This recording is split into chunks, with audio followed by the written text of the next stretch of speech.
The point is very simple here. The listening, the life that is listening, the awareness that is listening is where the miracle is, and it is not with the image that you see. This is so.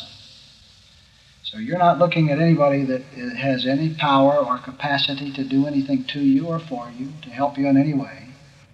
But the very identity you are, that which is doing the listening and perceiving, is all there is to all the power in the universe. Infinite power itself is that which is listening and right now and looking and perceiving and sees images within it.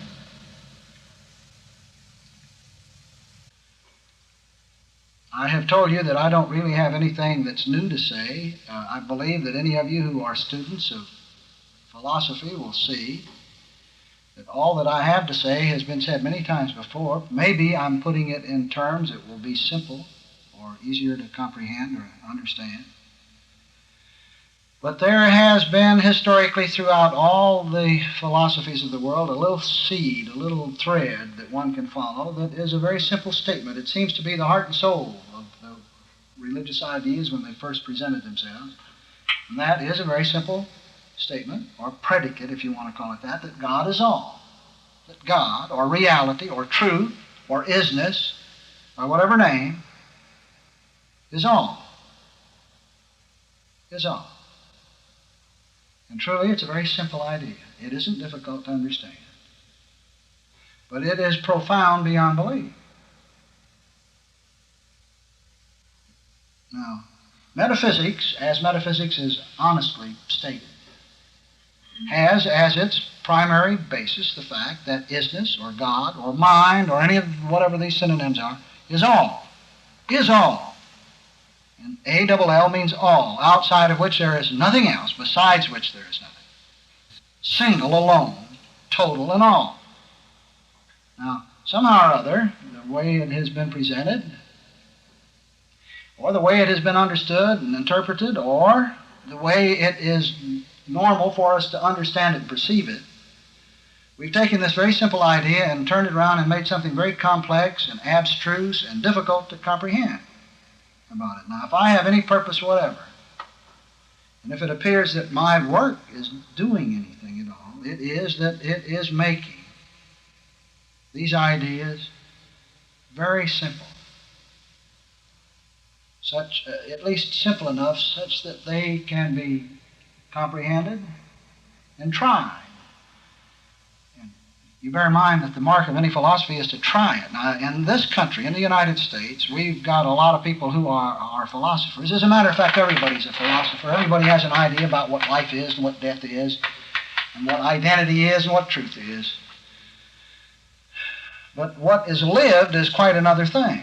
Now, in other parts of the country, people have a real philosophic concept of life and live it. I mean, they get out and live it. And of course, as you know, in recent years, a new philosophy has rather come on, existentialism, which is one of the philosophies in this era that has really, that is in the recent time, that has really been tried out. That is, people actually living it. Which I'm not now saying anything good or bad or right or wrong. I'm just pointing out that it is a philosophic concept that stirs people up enough that they decide, okay, I'm going to try it out and I'll live it. And for this country, that's new and unique. It has only been done once in this country that I know of, and that was with the birth of metaphysics. That is, Western metaphysics, as it was presented back in the middle part of last century when a lady came out and stated some philosophic principles, put it in new terms, simpler terms, clothed with a terminology of love, such that all of a sudden, without mincing words, she just said, well, God is love. God is all, and it does great things in your experience if you'll try it out, and in effect, a lot of people did, because there was many reasons to do it. It was a puritanical era. There were an awful lot of restraints and restrictions being imposed by various religious ideas, and in any event, it was a philosophic concept put to work. And as you know now, the metaphysical movements, wherever they are the only philosophies that are really being lived in this country. Well, okay. Back to the idea of simplicity. Let me tell you, you've all heard this probably, but I'll say it again. There's a story that one time God said, well, we have this idea, this truth, it's such a simple thing, and we don't want it profaned and kicked around and distorted and disturbed and so forth, so where shall we hide it so that it won't be goofed up? And, of course, I'm paraphrasing liberally, you people that have read the story. And someone suggested that he hide it in the ocean because it was very deep and very big, and it would be pretty hard to find it. And God said, no, sooner or later it'll be found there. And another angel suggested, well, let's hide it in the clouds somewhere, or somewhere on the moon or something. And he said, nope, it'll be found there one of these days too. And so he said, the best place to hide simplicity, let's bury it deep within the intellect of mankind. Because the intellect will never allow it to be found. And so, now what I have to say to you folks tonight, I can tell you young people or anybody else, that your intellect will never buy these ideas. The intellect, that which you are educating when you go to school. The intellect, that which allows you to move back and forth within a tangible arena and come and go in the business world or run your home or business or anything else. That aspect of comprehension will never understand this idea of simplicity, the allness of God. Only the heart understands it. The heart does. Now, by the heart, I really don't know how else to say it, except that inherent and deep within us is a basic and underlying reality that we really are, and it's the heart, or love, or identity, whatever term you want to use, the real, that does comprehend an idea and understand it. And the heart will understand these ideas tonight. The intellect won't. The intellect will argue with it. The intellect will get disturbed and upset and probably keep a lot of you from sleeping well tonight. But don't be disturbed about it. And if you feel yourself filled with anger, animosity, or would like to wring my neck, don't worry, because it's happened many times. But the intellect is that aspect of our nature that seems to be the grand judge in the universe. It's also that aspect of us that has its trials and tribulations, that suffers, that grows old, that is sick, that is a few days and full of trouble. And, well, okay, I've just said a mouthful. I suppose somebody would say, well, now let's explain that just a little bit. But first, let's come back to the basic predicate of this simple concept. All the metaphysical philosophies, East, West, North, South, Mid-Eastern, Southwestern, Martian, have begun with one predicate, and that is simply that God is all, or reality is all. Well, how can this be so? Well, all I can do now is I will make an effort to say some things that will be intellectually acceptable. Because the intellect stands as some sort of a big judge in our mind's eye, and it listens to things, and it either turns it down and argues with it vehemently, or it will say, aha, it makes some intellectual sense, so I will accept it, and I will salt that away and see how this compares with my other ideas. So it is necessary, in order to say the truth as the truth is, it seems, as we talk like this, that it's necessary to get something past the intellect. So I'll have to make statements that will be intellectually acceptable. I just might say that when folks come to Mountain Brook, the first part of our get-together is just this, just what we're doing now, but very seldom is there a real bang-up comprehension of what's going on until some rapport has been established, until egos are subdued, passions are put away, and people relax, and this usually takes place the second or third day. This is why I might tell you people that have in mind listening to tapes. One listening to a tape is virtually like nothing. There's an old saying somewhere that nothing has been listened to once until it's been heard 12 times. Or nothing has been read once until it's been read 12 times. And I can say that you don't hear it the first time. When you get a letter, you don't really know what it says the first time. You have to read it half a dozen times. So I would suggest that you people not hesitate to play certain things that you have felt have some significance and listen several times. But always with the understanding that it isn't the tape that's doing the instructing, it's the awareness that's listening that is growing and expanding and developing apace. Who and what you are is where the wisdom is, the light is. It sure isn't with a man by the name of Samuel or any other name, a man by the name of Jesus. It isn't there. It isn't with a book called a Bible. It isn't there. It isn't with an institution called a university or church or anything else. Truth resides here as I. And when I say I mean identity, and you can put yourself. Every time I use the word I tonight, put yourself there, because that's where the truth is, and nowhere else. And to this extent, all the humanists in the group here ought to applaud, because this is what the philosophy of humanism says. In effect, this is also what the philosophy of existentialism says, but this is also what about 20 other philosophies say. So let's go on with it a little bit.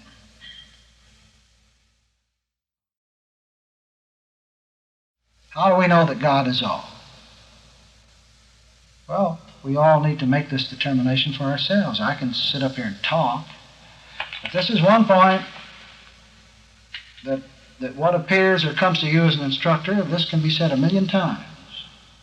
Sooner or later, one must buy this precept for himself. How does one know that God really is all? And until this is bought, why then you're wasting your time with any kind of a metaphysical concept. Or isness, if you want to use that word, or reality. It doesn't have to be God in a theological sense, because we're darn sure not talking about a God that sits somewhere on a throne with a big beard and waves a wand and is waiting for the last day of judgment and has Jesus Christ sitting on his right hand and something else on his left. That's not what we're talking about. We're talking about something entirely other than that. And I don't mean to be ridiculing those ideas either, because those ideas all serve their purpose. And I'm not in any way, form, or fashion knocking any kind of a religious concept, because I'm not opposed or contrary to anything that I include within myself, unless I want to be self-destructive. But let's come here and see what we mean by God is all. Now, I can just point out what has been significant in my own comprehension in this regard. You can do with it as you see fit, but I might say to you young people that some years ago, a society in this country that is given to atheism, has a grand publication about the fact that God is advocated is unreal, that there is no such thing as God. Anyway, it's an atheistic outfit. Well, at this time, I was right on the north-south route as the people came down from the east going down to Florida, the young people who travel a lot. They're still traveling, you know. And that traveling serves a purpose too. But and so a lot of the atheists began to go out of their way and come over from Birmingham into Mountain Brook, which was just a few miles away, to argue with me, because I had published some little something that had to do with the allness of God. And so these people wanted to come down and point out how wrong I was and the fact that there wasn't any God to be all. And I can say that as these people came through, that I do not know of a single instance where, by the time if it was over, that there was not a complete agreement.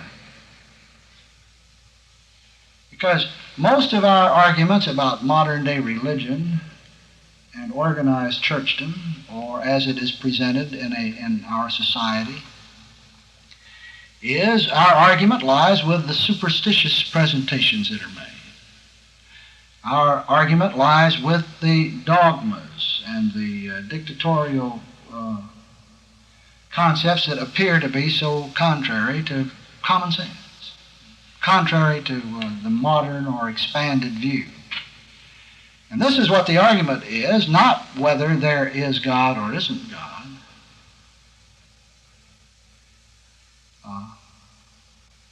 So as I present these remarks relative to why God is all, this is in effect part of the presentation I made to these young people that seem to be heard and listened to, and many have gone on to study these ideas, carry them around, and find new experiences as a consequence. But, okay, now, how do we know that God is all? Would anybody like to say why or how we know that God is all? How do we know that there is one God? Judaism began with such a principle. Thou shalt have no other God before me. Christianity has begun with the concept of one God. All the philosophies, generally, the religious concepts include this idea. But how do we know there's one God? What is this? What do we mean by oneness, singleness? Grand religion on this earth called unity speaks of oneness continually. How do we know there is a oneness? Well, these are at least some of the ways by which I did intellectually get past the intellect and finally get to the heart with it. Just consider, for example, everything tends towards oneness. Everything that we perceive in this universe tends towards oneness. You start out and you've got electrons and protons and other particles whirling around a single nucleus, and it is one atom, isn't it? And then we've got a whole passel of atoms. It winds up being one molecule. You've got a bunch of molecules or something winding up being one grain of sand or something.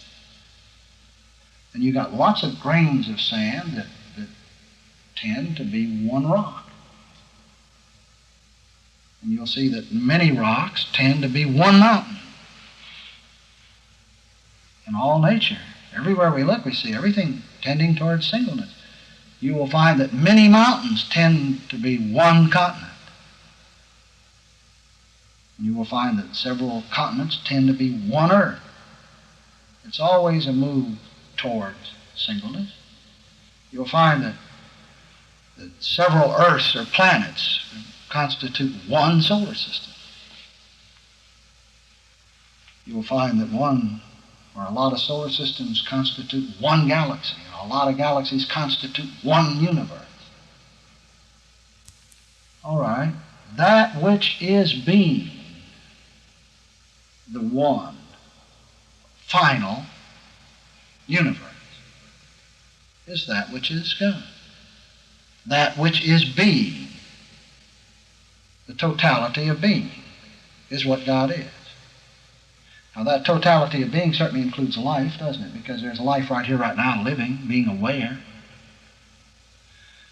It includes trees and bees and little girls with scrubby knees that show under miniskirts or something nowadays, right? And it shows little boys. It includes mountains. It includes birds. It includes all of the images of perception, all included in and within the universe, all tending towards a single oneness. Well, that which is being life, which is being things, is what we call God. But now let me show you why it is ineffable. That is why there is no way in the world to put your finger on what God is, why it is an undefinable term, why you can't outline it or describe it or use words to speak of what isness is or reality is. It's impossible. All of the religions have said, you can define everything, but you cannot define what God is. And we all know that, in fact, in Hebrew history, there was a time when the word wasn't even written, the word representing God. In fact, this is still true. And some other concepts in both the East and the Mid-East where the word God won't even be written, just a dash, meaning Jehovah or Isness or Yud. So, why then would it be ineffable? Let me use a little illustration. Let's take a tennis ball, for example. No, I won't. Let me use one that some of you are familiar with. Let's pretend that there's a lump of gold in the middle of the room. Gold. A lump of gold. Better yet, let me do this. Let me tell you all of what these things are that we see, the birds, trees, mountains, and so forth. I'll tell you that these are what we call the qualities and attributes of God. All of you people that have studied physics or chemistry know what we mean by qualities and attributes. Well, isness is apparently being those qualities and attributes that constitute the universe. Where we can certainly comprehend this. Something has to be whatever these things are. Whether that something is random or ordained or living or dead is another matter, but at the moment let's forget that and just say that there is some isness, being the qualities and attributes that constitute the universe, including this life right now that is living here. All right? Now, why it is not possible ever to see or perceive God, I can point out with an illustration that we call the lump of gold. If you will just see in the middle of the room a lump of gold and pretend that it's all and only and that there isn't anything else besides. Well, what are the qualities and characteristics or attributes of the lump of gold? Well, one of them is that it's yellow. Right? It's yellow. So yellow then is and yellow is not all there is to gold, is it? So therefore yellow is, in this sense, let's pretend, by the way, that this lump of gold also is infinite. That is, without beginning or end. It's eternal. It's eternal, not infinite, eternal, without beginning or end. Okay, now, if you take the one of its qualities and characteristics is yellow, well, yellow by itself is nothing. Now, yellow couldn't exist unless the lump of gold did. And yet there isn't any gold itself, isness, in what you call yellow. Yellow is just a quality or a characteristic. The quality is because gold is. Isn't this so? Now, another one is that it is malleable. Well, okay. Is there any gold in what we call malleable? There is not. But malleable exists. Malleable is measurable. Malleable is therefore, since it's measurable, it's finite. Malleable is not all there is to gold, is it? But yet malleable lives and moves and has its being because gold is. And another, gold is, well, you might say, heavy. Is there any gold in the term heavy? You might also say that it's whatever its taste would be. I don't know what the taste of gold is. Is it tasteless? Well, you'd say tasteless, but is there any gold in tasteless? And you'll see that the only thing that we ever perceive with the eye, or measure, or hear, or touch with a hand, or are any way consciously aware of, are these qualities and attributes. And yet there is no gold itself, that is, isness itself, in the qualities and attributes. These qualities and attributes live and move and have their being because gold is, because the lump of gold is. So even if we knew all there was to know about the qualities and attributes, and knew everything about their relationships and interrelationships, we would still not perceive that isness, which is being, those qualities and attributes. So it is that if we were to know everything there is to know about all of the chemical things that we perceive in this universe and all of the physical things or material things, and all of the stars and the planets and all that constitutes them and all of their relationships and interrelationships, backwards and forward, and the intellect could perceive all there was to perceive about it, the intellect would still not have touched that isness which is being, those qualities and attributes. So it is that we can see intellectually why we can't define this term, isness or God. But we can understand that something is being, the qualities and characteristics. Would you have yellow if there were not the isness called gold? Would you have malleable or soft or whatever, or ductile, or whatever the other qualities and characteristics? Something has to be them. So therefore there is an isness, an ineffable, unknowable isness, being, what we perceive to be, the universe, and this consciousness of it. And that isness, for lack of a better word, is called God. And where is it? Where is God? Where is reality? Where is this isness? This is an ineffable isness. Why, it's right here. Being this consciousness that is conscious of the things. You know, I went around the world looking for God. Twice. Not once, twice. Traveled on and studied in several continents with all kinds of teachers, only to find out that God was closer than fingers and toes, closer than breathing. That God, or reality, is being this very life I am. that this consciousness lives and moves and has its being because isness is, reality is, and ineffable is. And let me tell you, if this ineffable can be such a perfect universe, can have planets wheeling with inexorable precision, balance beyond belief. All the physicists and chemists are constantly being amazed at the intricate, perfect, harmonious, mathematical precision at every turn of the road and at every study. If isness can be that perfection, then what need does this awareness being I have to worry about its existence, its being? None at all, none at all.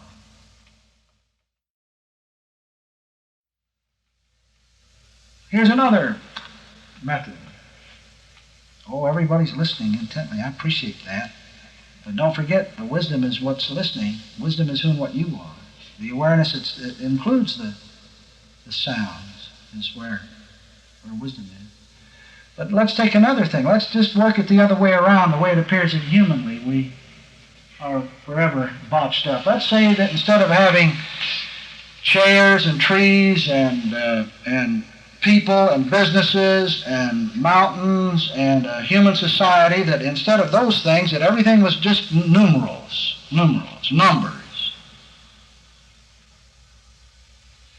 And big numbers, little numbers, of all descriptions, and an infinity of them. And instead of having grains of sand and blades of grass, you've got numbers, or some other sign or symbol of arithmetic. Now let's just say now, and furthermore, that we have been identifying ourselves as one number.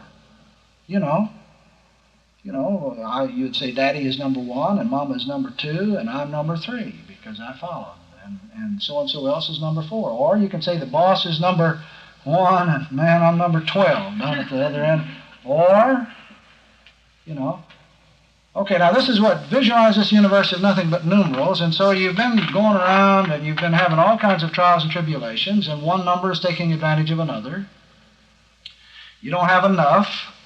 You don't have enough number 7s to buy the number 22s to eat for dinner this number 19, you see. And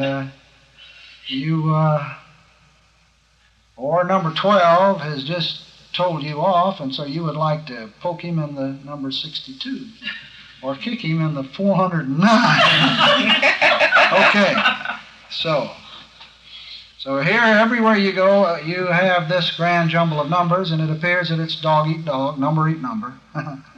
Okay, so one day, you climb a beautiful high number 7. And you go and you sit down on the edge of this number 7, and you look down below on this beautiful, beautiful valley of 22s and 19s and 16s, and there goes a meandering 8 and 9, and over there is a towering another number 7.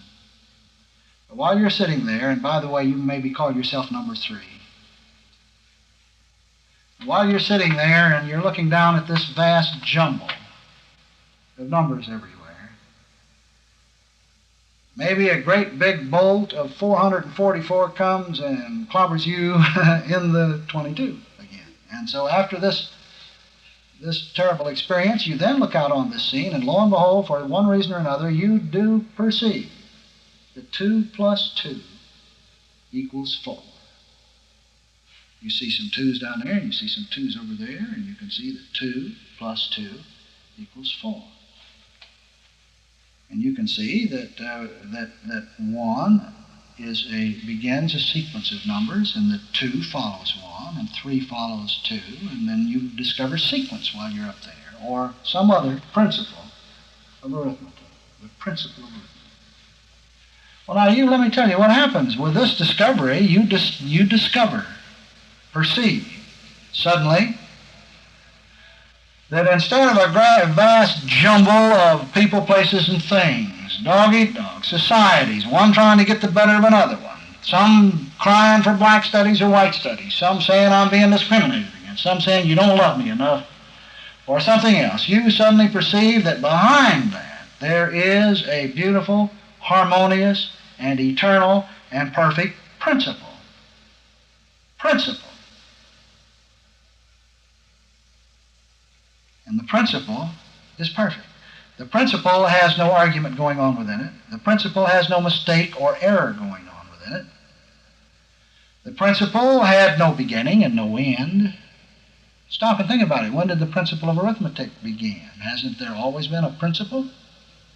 I mean, does there really have to be two rocks to make four rocks before there is a principle that says a principle of addition or a principle of subtraction or a principle of division? The principle is without beginning, without end. It is not material either. What's material about the principle? What's finite about it? Where can you go that the principle isn't? Pythagoras presented these ideas. He said, if you want to know what God is, study the principle of arithmetic. He says, many of the qualities and attributes that are present in the principle that we call science or mathematics are true because God, and are the proof of God. Well, consider again the principle of arithmetic. You've always heard that God is everywhere. Well, where can you go that you aren't where the principle is, the principle of arithmetic? If you were to climb up here on this house, this roof, this very lovely home, well, the principle of arithmetic is up there. Now, whether you are applying it or making use of it, that's quite another matter. But the principle is there, perfectly. And how much of the principle is there? Every cotton-picking bit of it. And it's been there eternally. And what can happen to it? Nothing. You can drop hydrogen weapons and destroy what appears to be this earth, and the principle goes right on being the principle itself. It's indestructible. Now, suppose there's a problem present relative to this thing of the principle of arithmetic, and there appears to be a big error that's been worked, and you've got some kind of a something going that says 2 plus 2 is 12, and it appears as a bump or a bump on an organ or something, or a faulty heart, or it appears to be the absence of love or companionship, or it appears to be not enough dollars. Okay? So here we ponder then what appears to be a problem, and what a grand comfort it is to perceive that the entire principle is present right where the problem appears. That means then that the solution, the answer, is right where the problem appears. It's here and nowhere else. We don't have to go anywhere to perceive it. The principle is right here. The comfort that everyone is looking for, the tranquility about which I write, the peace that I would make some effort to communicate or talk about is right here. It's here. Okay. Consider another aspect of the principle of arithmetic. The principle shows itself forth by means of its signs and symbols, doesn't it? That is, the principle demonstrates what it is by means of its signs and symbols. The principle, therefore, includes all of the signs and symbols necessary to show it forth. For example, the principle of arithmetic is as many number sevens as anybody could ever want or could ever use, and you'd never run out of them. Furthermore, the principle is effortlessly being that which shows itself forth. Now, take these signs and symbols. Where do they exist? They exist in and as the principle. The signs and symbols themselves are unimportant. That is, they have no value of their own. The value, inevitably, is the principle. The numbers are just numbers. The value is in that isness which is demonstrating itself by means of numbers. So when we perceive this point, now all of a sudden, what can number 3 do to number 2? Or what can number 2 do to number 3? Well, in truth, nothing. Nothing. I think at this point, since I feel that everybody has gone so deeply with me, let's not make too much of a good thing. Let's take a break at this time, and if you want to have a cup of coffee or go to something or kick these ideas around, let's knock it off right now for a few minutes. Okay? Okay.